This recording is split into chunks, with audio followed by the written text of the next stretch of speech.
આ સંસારનો કોઈ પણ જીવ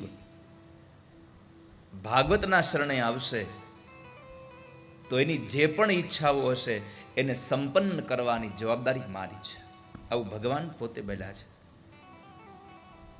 અને આ ભગવાનનું વાંગમય સ્વરૂપ એટલે ભગવાન ભાગવતજી વિશે જ્યારે મહાત્મ્ય લખાયું એ મહાત્મ્યમાં ભગવાન વ્યાસે પદ્મ પુરાણમાં લખ્યું, તેને યમ વાંગમય મૂર્તિ પ્રત્યક્ષા વર્તતે હરે.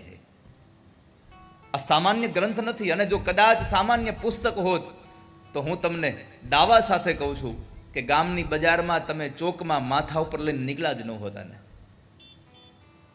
નાચતા નાચતા નીકળ્યા જ ન હોત, આટલા ઉમંગ ભર નીકળ્યા જ ન હોત.